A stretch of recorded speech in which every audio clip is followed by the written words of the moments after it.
we want to focus, as we are in tribal, how much the culture there from bamboo, whatever they are making, that type of list, if we can prepare, it will help us. Then the wonderful thing is going to come out, the special educational zone. So principal like us who are in this panel, we need to talk to our district educational officer and collector, how much we can input give to make our district special economic educational zone, if and what is necessary for our, if we can try to talk to our education officer and collector, I think we will be able to create a wonderful thing. So, and another thing, they are going to create a parak for that, how much our teacher is ready. So I think I try to take everything. The one thing I want to clear here, they are going to introduce Sanskrit language from first to college level. We need to start teaching Sanskrit subject in a Sanskrit only.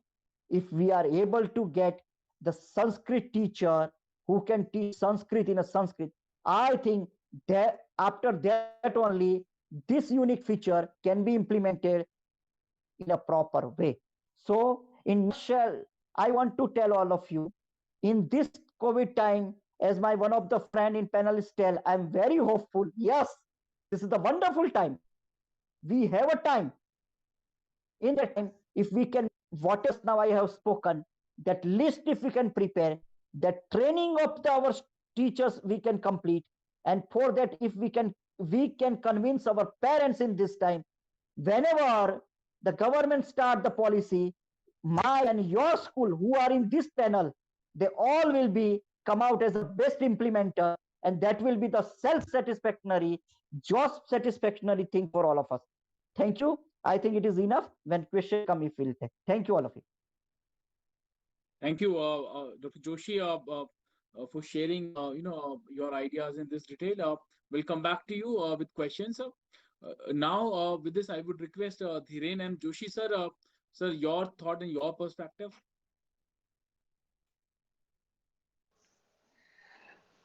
Yes, I continue where Sir has ended. My total focus on one aspect of new education policy is on part 3 of new education policy. I would be referring other key areas of focus. And the other key of areas of focus is technology use and integration. That is what I would like to say in two different modes.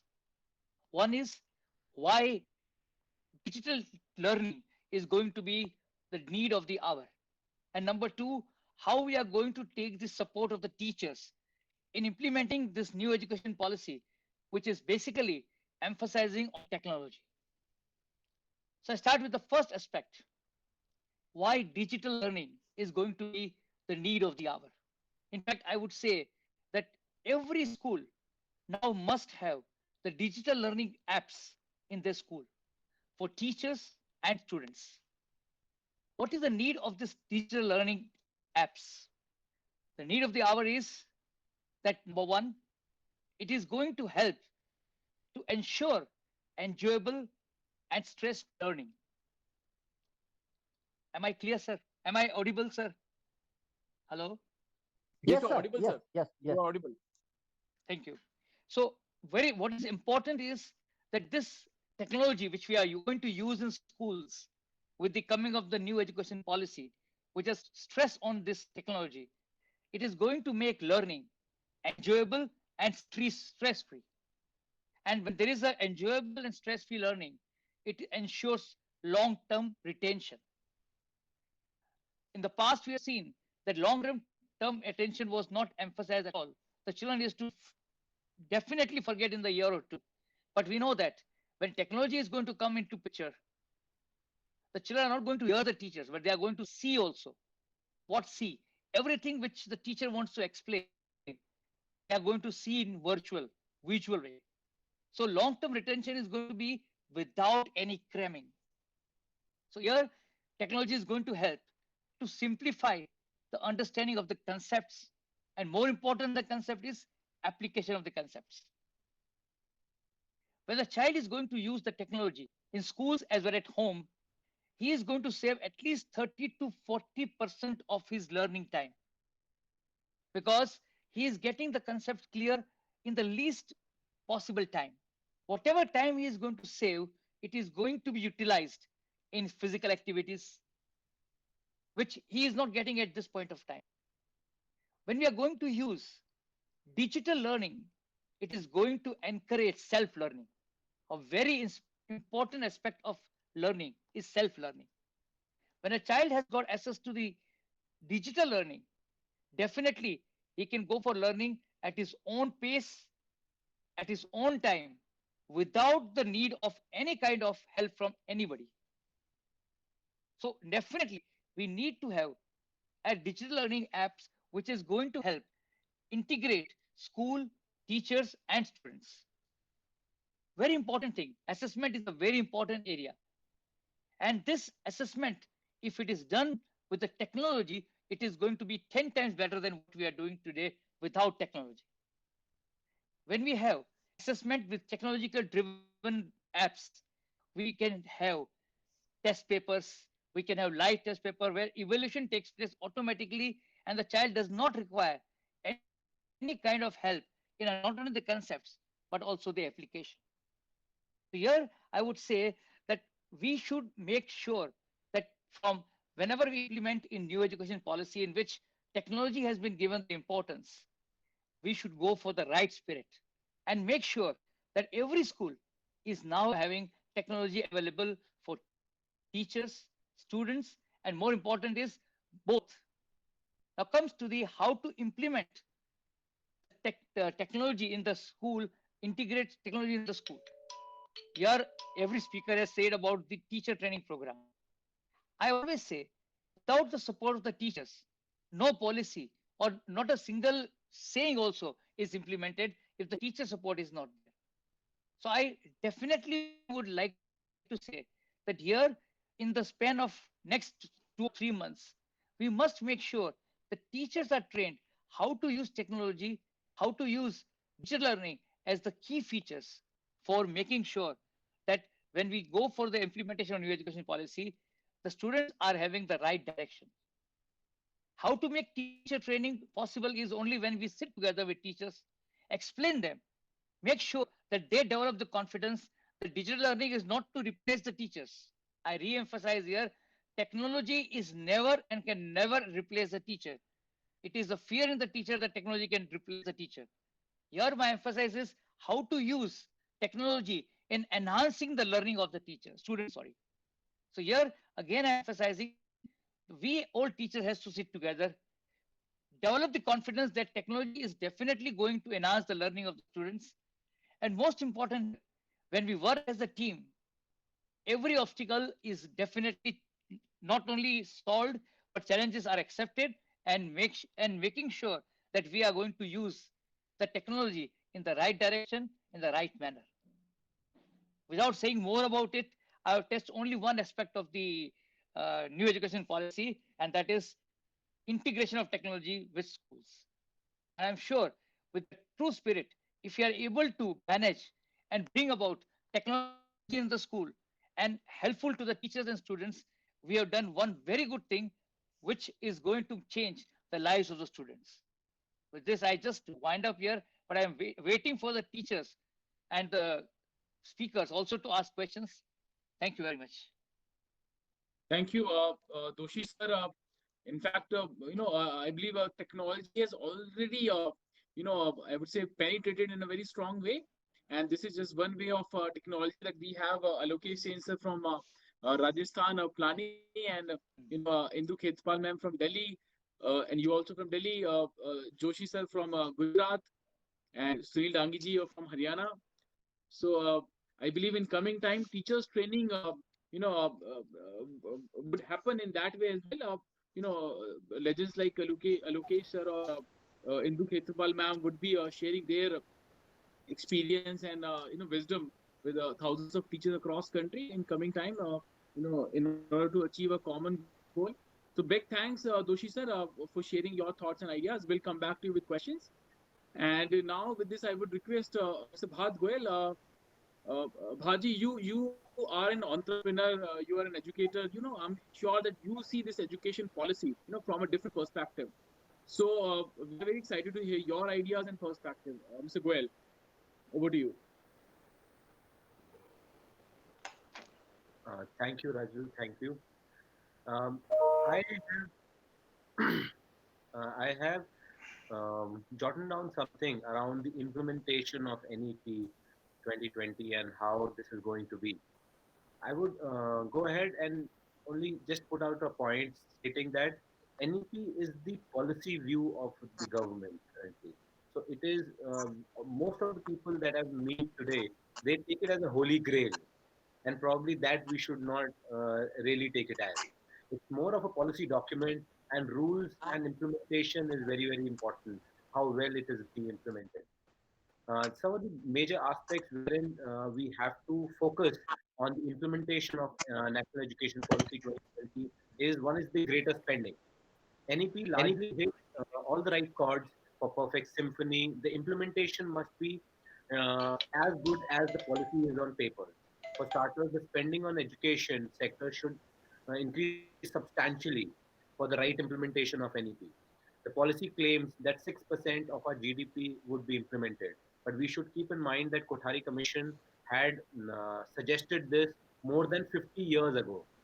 So probably the spend that we need to do today has to increase even more than what probably the NEP is forecasting today. Our population has quadrupled since then.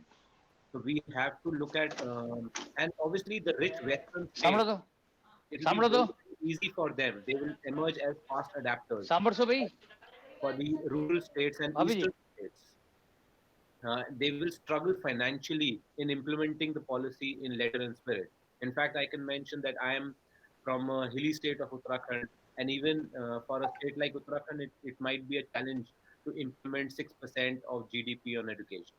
So that's a big ask, but central government and state governments together need to see how well the spending can be increased. Second becomes the National Education Council. In a bid to bounce over the issue of inequality uh, of education between center and states, the National Education Council could be set up on the same lines as GST Council has been done, wherein representation from each and every stakeholders, from central government, state government, all state education ministers and secretaries can be part of that. And government of India majorly will be the policy maker, right? We should see that government in general has three roles in the education space today.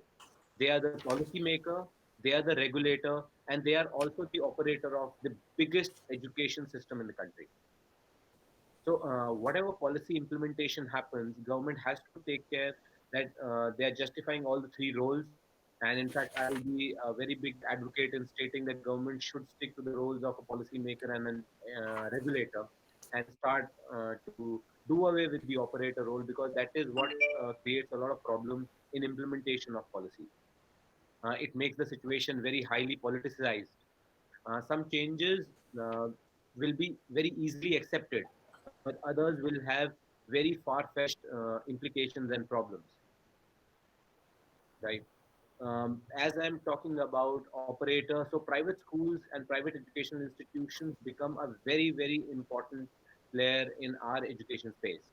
I can give you a brief statistic around school education. If you take the world average and you exclude India from the world, 6% of children go to private institutions. And if you add India to the world, then the same number goes to 13%. In India alone, the official figure is 47% children go to private schools. That is not because there is dearth of government schools. The parity in terms of availability is there. It's just the preference of uh, people go to private institutions is there. And we need to understand that any policy or any regulation that is coming through should be or at par being implemented in all forms of schools. We have private schools which are budget private schools, which have we have private schools which are state of the art premium private schools. So taking care of all the different strata of schools that we have in our country is very, very important. See, NEP, as everybody has already spoken about the emphasis on technology.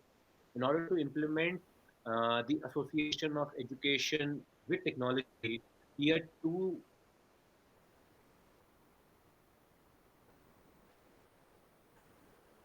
associated with providing the digital classrooms, AR, VR tools, well-equipped laboratories, others are very different and very difficult to be done.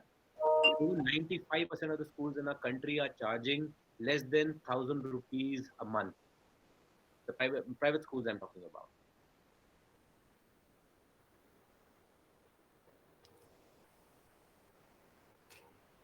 Reality is a very, very far-fetched thought right now. So a significant percentage of state-run schools, they lack the basic infrastructure which is necessary to offer multidisciplinary subjects, extracurricular activities, which probably the NEP is envisioning and focusing. And the हम कह रहे हैं, ख्वाब बहुत बड़े हैं, but the implementation of NEP will require serious effort, and well-equipped schools must. I would also say that government should, on one hand, promote the well-equipped and premium schools to implement the NEP in the right true letter and spirit, and then probably take a lead as some examples. And then probably smaller institutions should be handheld by these leading institutions in every which way possible, so that maximum number of students should take advantage of it. Replicating of all the successful models. So India is not far from achieving the goal of providing universal access of elementary education. We've done that. The first part of the new education policy, the education policy which we had in 1986, the major focus was on access to education, which probably our country has now reached. Now it is access to quality education, and this is where probably building of best in class, not just infrastructure, but standard operating procedures. There are many government school chains and systems which are working very fine. Like a good example will be a Jawahar Navodaya Vidyalaya, which has been instrumental in promoting talented students, predominantly from rural areas in India. The results posted by JNVs have consistently been better than other central and state-run schools. So we, the government, and even private institutions, the best performing models should be replicated all across the country. More such schools, if they are made, it will help in better implementation of NEP. In fact, the Uttarakhand government has already given a nod for setting up an Atal Utkrisht school in all 95 blocks of the state. So activities and steps like these will happen and will help a smooth and better implementation of NEP. And a very elaborate um, strategy is required, because at the school level we are changing our existing system of 10 plus 2 schooling to a 5 plus 3 plus 3 plus 4 model. So it has to have a very elaborate strategy on how this will be clubbed, because the earlier education, which was earlier Anganwadis, now have to be clubbed with primary schools. And with the government structure, this is in fact very, very not very easy. A very elaborate strategy will be required by the government to solve these issues. Um, Battling COVID-19 already, as we know, is there, and it has just pushed the adoption of technology at a much faster pace. In fact, if you ask me, I would say all the schools in the country and across the world have adopted technology 5 years in progress, in advance, which we would have done in 5 years, we've done it today. But all said and done, technology can only provide access. The real essence of education and learning can only be done by teachers. The role of teachers is even more important today. They have to explain it to the children. In fact, I would say they are more of facilitators today. They have to teach them, tell them how to access, where to look, how to look. Because information is something which is now no longer bound in books which are available in libraries. It is available all across. So, taking a lead from COVID 19, implementation of NEP and adoption of technology should also be um, monitored, policed to some extent. There's an urgent need that state governments and central reach out to not just state-run schools but also private schools, so that education could be there. I can anyway say that there are some state governments who already passed out orders stating that all students will be passed, promoted to the next grade, irrespective of classes happening or not. So steps like these do take away from the basic essence of NEP, how it is, but the government, along with private uh, players and educational institutions, should sit together and find out a better road ahead. That would be my take on implementation of NEP. Thank you, Mr. Goel. And no, this was a very interesting, and we all agree with it. That technology can be a facilitator. It cannot be the solution. It can help us in finding the right solution. We need to create teachers who, as Indu ma'am said, that teaching is not the primary option for many people. In today's time, so we need to change that. And to achieve that, certainly we need to change the environment. We need to, create more infrastructure. So big thanks, Mr. Goel. We'll come back to you. With this, now I would request Mr. Sunil Dangi. Sunil ji, your ideas, your perspective. Uh, Again, good evening, everyone. Uh, as I said, that I'll be discussing about one particular aspect of the NEP. That is the options which has been given to the class 10 student, that they can choose the subjects instead of the streams. So, what are the positive of that, and what are the challenges faced? It is a very positive move, because when I was a student, I wanted to take the political science and economics along with the non-medical stream, but I couldn't take it, but because that system was not there. And the multidisciplinary studies are very important for to be a good you know to be successful in any field. So I'll be talking about why the career counseling is important, and there is a lot of emphasis which has been put by this policy itself, that we have to stop the dropouts, and why the dropouts can happen if the proper career counseling is not done. So I'll just share my screen, and then I'll take it from there.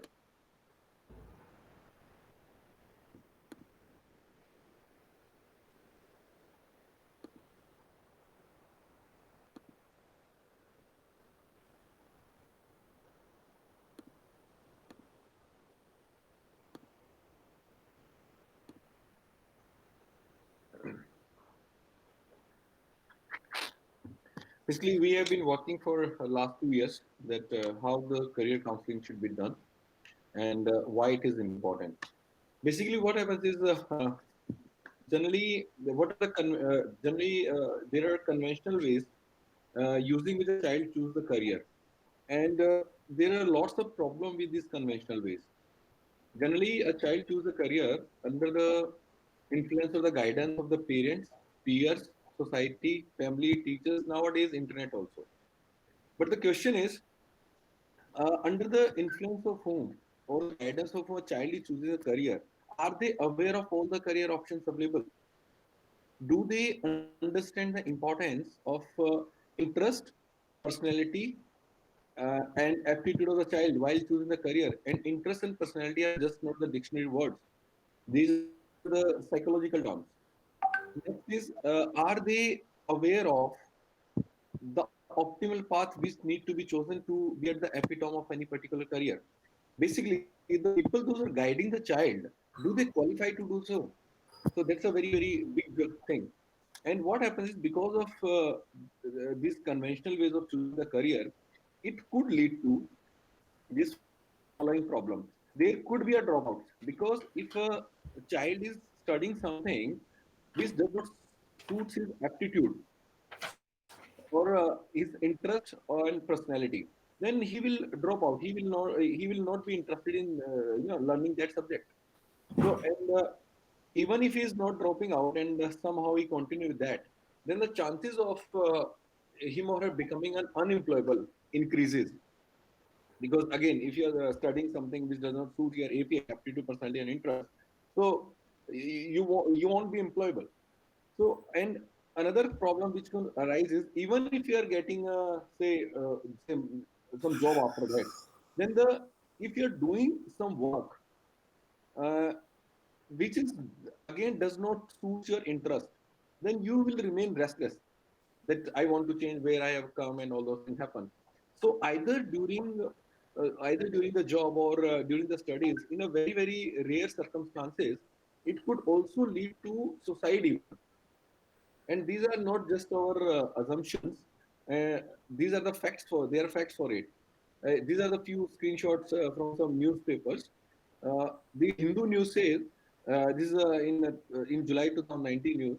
There are around 2,500 students dropped out after taking admission into IITs. After clearing such a tough exam, why the people are dropping out? It's a concern. Next is this 94% of engineering degree holders are not fit for job.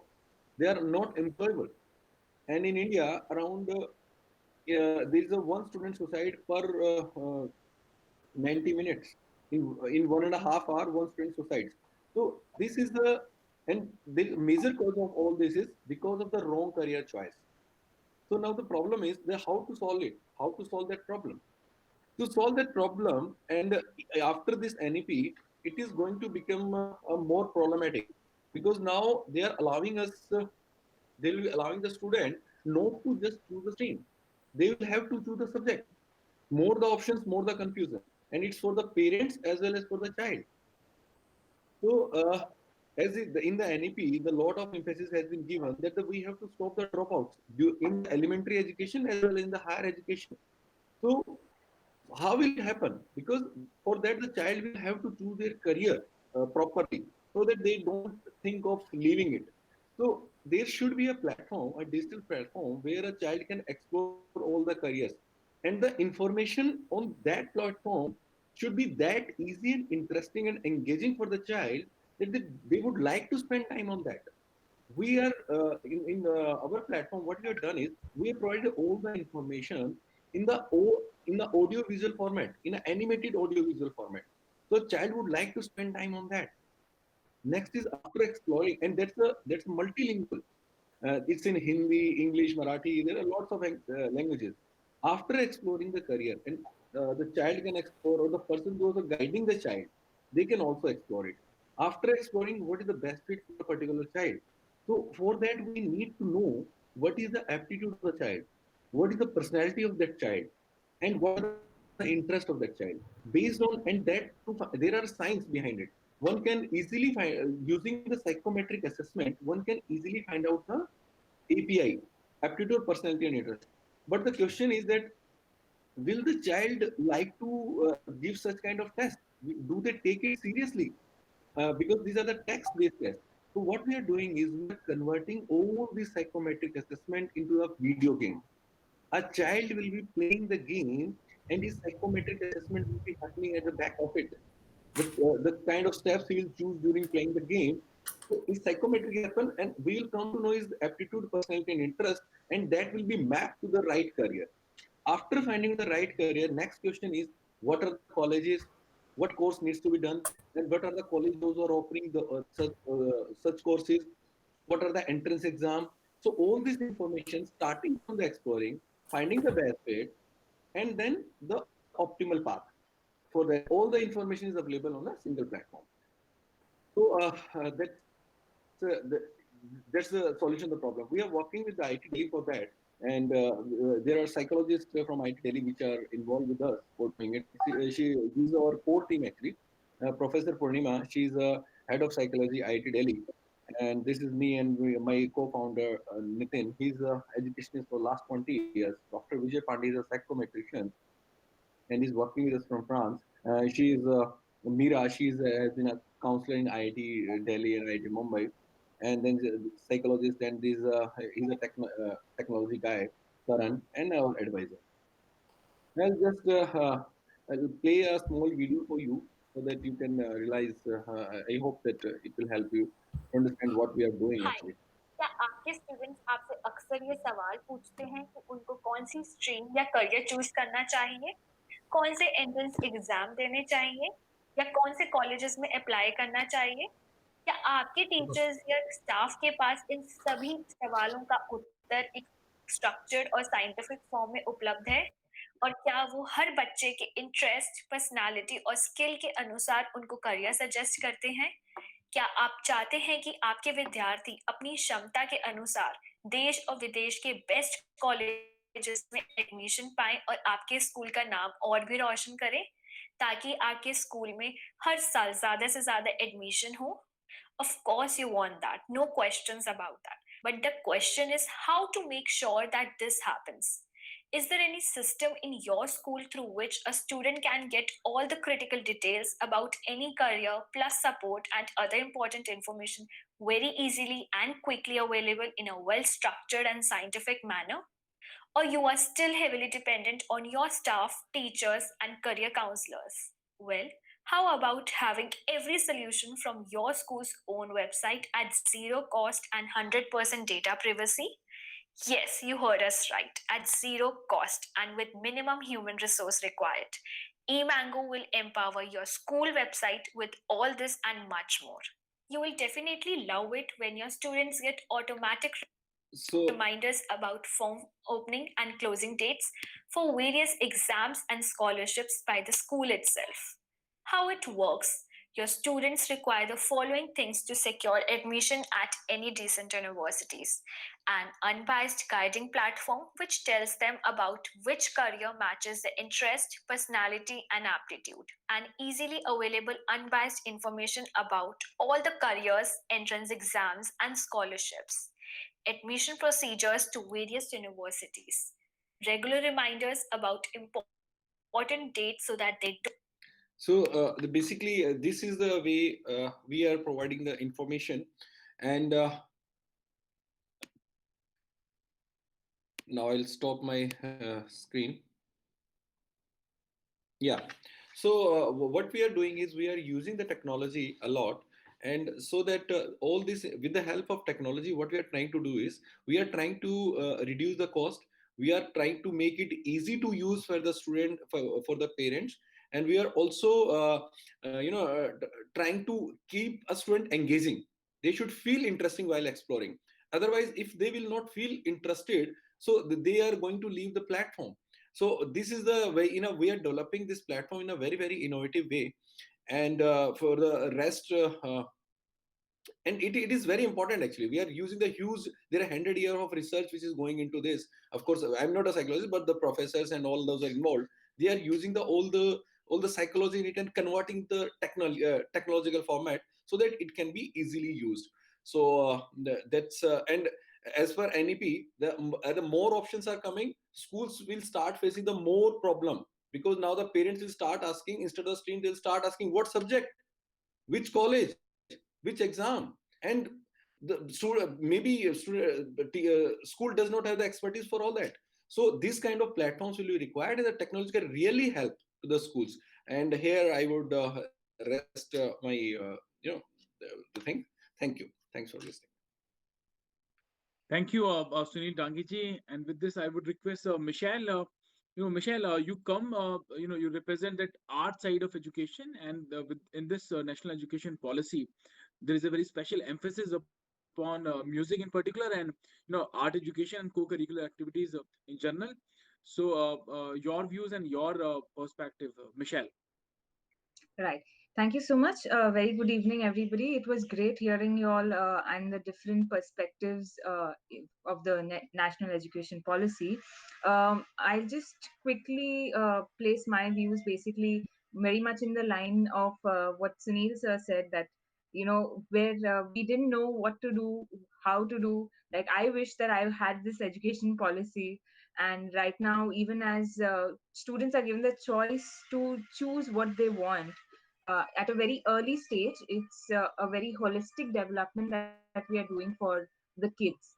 And of course, arts being there, I'm sure you all must be aware about the right and left brain, the hemispheres, where both are now in this new education policy, we'll be balancing both these hemispheres. And it's not necessary that a musician should be creative and a scientist should be very analytical. Rather, you can switch the both, and then a scientist can be creative and he can go ahead. So that's what I think personally with the NEP, what music can do. Yep, with the new arts being focused, I think it will create more responsible citizens, more responsible people in the future, and self awareness will be a lot much more done in the future. So that's where I come from. And also, if I have to say a little more about the new education policy, it can be basically, tomorrow we we want the India to grow basically. And with this new education policy, we are here to nurture the future of India, and with creativity, with boosting their morale and making people confident. I think there's a great future, and there's a very bright future. So in that perspective itself, even FSM, we started off 10 years back. If I could just share my screen, I'll quickly run through what FSM has been doing all these years, and how we have been inculcating music in the schools. Yes. Yes. So basically, FSM has been since.